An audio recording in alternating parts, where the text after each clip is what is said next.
Why do some people not want to take psychedelics? That's a good question, right? And it really talks to a very important point that I have struggled with in the past, and I guess which almost every psychedelic enthusiast and psychonaut has got to encounter or ask themselves at one point or another. It's so beautiful. Why wouldn't anybody not experience this? It helped me so much. I need to share this with other people. I need to get them to see the value of this, right? And I want to talk on what helped me deal with these feelings and how I now approach different kinds of people. And also some thoughts on why they might not want to go into psychedelic experiences and why that is okay, right? Hey, I'm Virgo and this is Psychedelic Actualization. On this channel we talk about topics like self-realization, self-actualization and working with psychedelics to live a more authentic and fulfilling life. And psychedelics are such powerful ways to do that. If you're curious about psychedelic integration coaching, check out the link in the video description, as I'm offering that. So, when I got into psychedelics, obviously, I was so amazed by them. I was so in awe of what they're capable of showing me, of these openings and realizations, that I wanted to share that with everybody. And it's still hard for me to comprehend why some people do not want to go into psychedelic experiences. But I guess the main reason, which we're gonna come to terms with and accept, is that people do not value truth. Let that sink in for a moment. People do not value truth. Because I guess what inspired me to tap into psychedelic space is this quest for truth.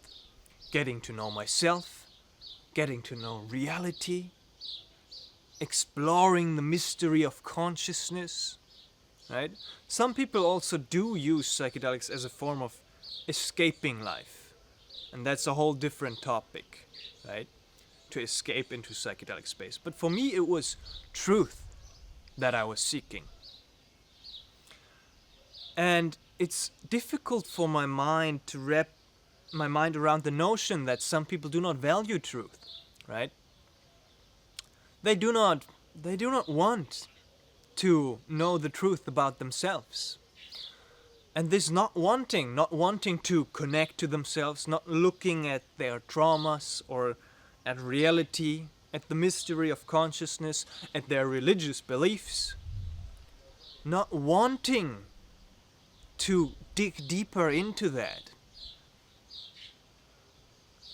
either consciously or unconsciously. Unconsciously because there might be barriers and fears and that it might be too much for them to handle. Or consciously saying like, I don't want this. Or I don't want to choose this way of approaching this path of self-discovery. As it's very radical, right? And what I came to appreciate is this acceptance of that. The recognition that people are in their own worlds. Everybody has their own perspective. And that's a totally valid perspective, right? I don't want to push my beliefs, my perspectives, my passions, my preferences onto another person. Like, you gotta try this, it's gonna help you, I don't know if it's gonna help them. If I'm really honest with myself, I don't know if it's gonna help them. And the deeper I dig into my psychedelic experiences, the more I also recognize and appreciate that, this is getting deep. Like, this is going to require a certain sense of courage and ability to let go of control and surrender.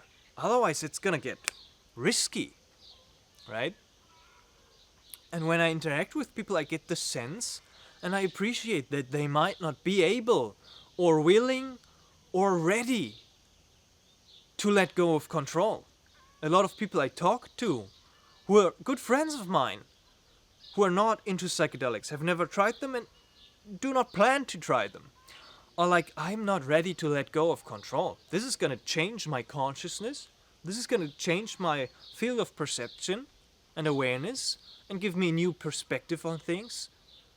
Like, I'm not ready for this.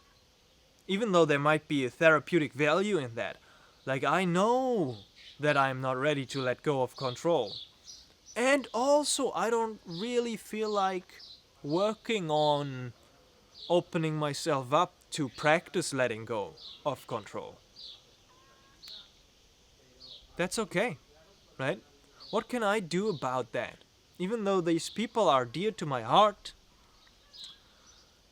especially if they are dear to my heart, and especially if I love them, I think this love is embracing someone, loving someone, just as they are, with their perspectives and limitations and choices, right? And a big part of this is also then our perception of ourselves, right? This danger of falling into the trap of seeing ourselves as better, superior, more advanced, cooler, more courageous as anybody else. Because we're cool. I am powerful because I am willing to let go of control. Right? This subtle sense of superiority, feeling of superiority, and still judging the other, of not wanting or being able to or being willing to do that and jump into that. I want to point this out because it's a feeling I've encountered. It's very subtle and tricky and sneaky at times as it comes into my awareness. But I really want to caution you about this and be very aware of it myself, of not feeling superior, right? Not putting myself above anybody else who might choose to not engage in the seeking of truth, but to meet them where they're at, to really appreciate them, to see them as a human, and to see ourselves as these brothers and sisters, as a family of love, without the slightest trace of judgment or feeling of superiority. Careful about that. It's a sneaky one. And as I said, these psychedelics are very radical ways to pierce through some illusions and limitations and perspectives or beliefs. And at times, for many people, that might be even too unsettling, too disruptive, too intense. And at the end, they might have a very challenging, difficult experience, which they might not be able to integrate fully, which might destabilize them, right? We don't know. We don't know. So this is just what I wanted to share, what has helped me to integrate this notion, or the way I approach it nowadays, instead of saying to people like, hey, you want to try psychedelics? Hey, psychedelics help me. Hey, this, that, psychedelics are great. Hey, right? No, I'm not sharing. Well, I am sharing about psychedelics quite a lot, and I bring this up in conversations quite frequently and early, as this is the main thing I'm doing, right? It's like it's a key part of my life. But still, the way I communicate it is that I'm very careful of, I do not push the notion that psychedelics might be good for another person onto the other person. So I just integrate my experiences as best as I can into my life, and I radiate those out, this embodiment of the insight and realization, of the happiness. And then other people come to me at times and they say, hey, how are you so happy? How can you be so fulfilled? How are you so mature and spiritually connected? And then I bring up the psychedelics. Of like, oh, I've had some psychedelic experiences and they helped me a great deal to connect with myself, work through emotional turmoil, and come to a place of peace and happiness with life. And then, because it came from a place of curiosity from the other, there's an openness to receive, even though they still might not be ready to try, but there's an openness to receive the message and hear, that's interesting that psychedelics played such a big part in that. Right? You see the difference in dynamic. If it's you approaching somebody and saying to your friend, you gotta try this, I think nobody likes to be told what to do. And then there's a closeness, a resistance towards that.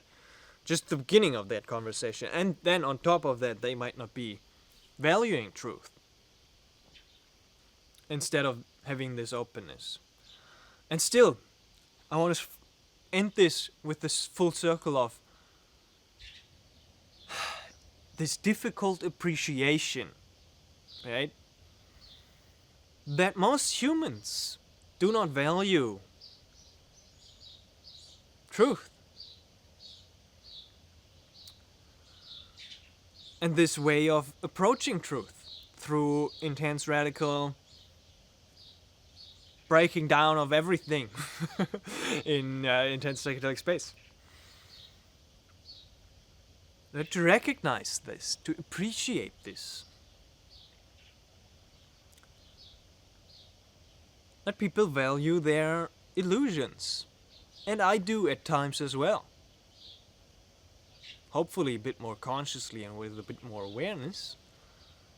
But that's okay.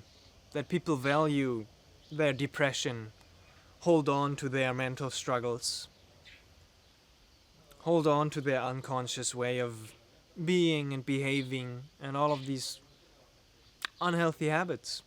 That's totally okay. Our practice, my practice, it feels like, is to appreciate and love that. Love that. Instead of wanting to change it, love that. Because it feels to me that this is what they need most. It's love. It's not the psychedelic experience that they need. It's love.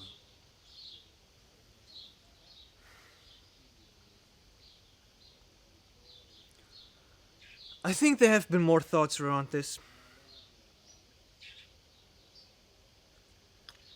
And I might share them in the future. But this feels complete for now. It's a very interesting topic. I might do some interviews with people who are willing to come on to the channel and ask directly, why are you not ready, able, willing, curious about psychedelic experiences?